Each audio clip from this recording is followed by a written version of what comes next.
చేసిన వానికి ఊరడించు మాటలు. సహోదరుడు భక్త్ సింగ్ గారి పరిచర్య నుండి సేకరించిన అనుదిన ధ్యానములు. నవంబర్ 26. ఇదిగో లోక పాపమును మోసుకొని పోవు దేవుని గొర్రెపిల్ల. యోహాను సువార్త 1:29.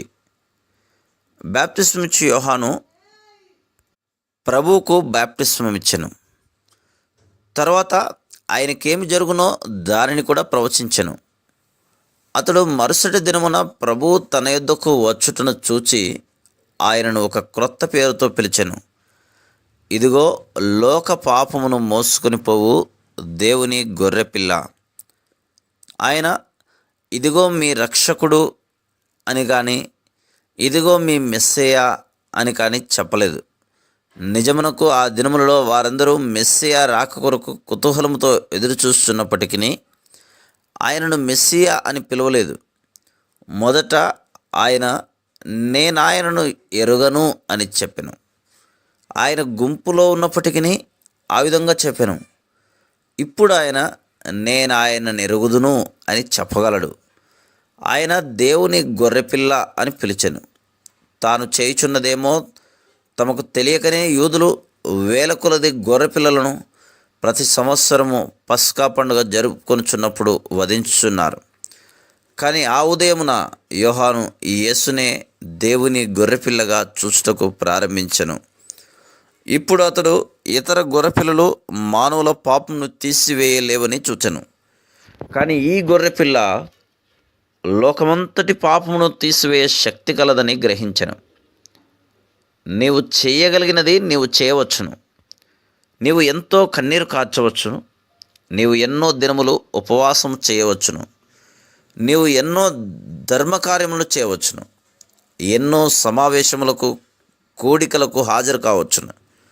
వీటిలో ఏవియు నీకు పాప క్షమాపణ నిశ్చేతనివ్వవు. బాప్తిస్మమిచ్చు యోహానుచే బాప్తిస్మము తీసుకొనుటకు వచ్చిన ప్రజలు కన్నీటితో తమ తప్పిదముల గురించి పశ్చాత్తాపడటకు ప్రారంభించిరి.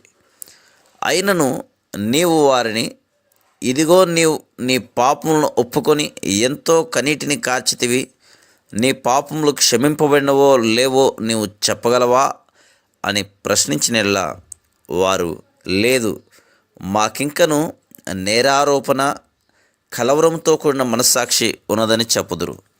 నిజముగా అటువంటి నేరారోపణ గల మనస్సాక్షి కలిగి ఉండుట ఎంతో భయంకరము.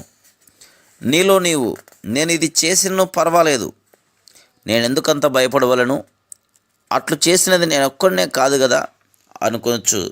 నీ మనస్సాక్షిని నీవు కొంత సమయము నెమ్మదిపరుచుకునవచ్చును. కానీ నీ నేరారోపణ చేయు మనస్సాక్షి నిన్ను కష్టపెట్టు దినం ఒకటి ఖచ్చితంగా రావచ్చును. బాప్తిస్మిచ్చు యోహాను దగ్గరకు వెళ్ళిన మనుషులు వారి పాపములను చూచుకుని రాబో దేవుని ఉగ్రతను చూచిరి.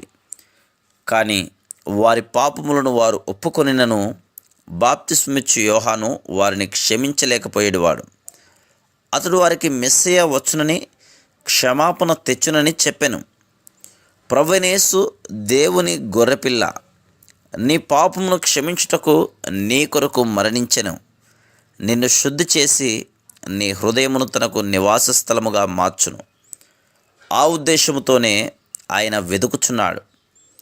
ఇప్పుడు నీ పాపముల విషయమై పశ్చాత్తాపపడి ఆయనను స్వీకరించిన యెడల నీ పాపములను క్షమించి తన రక్తముతో నిన్ను శుద్ధి చేసి నీ హృదయంలోనికి వచ్చి నివసించును. Praise the lord.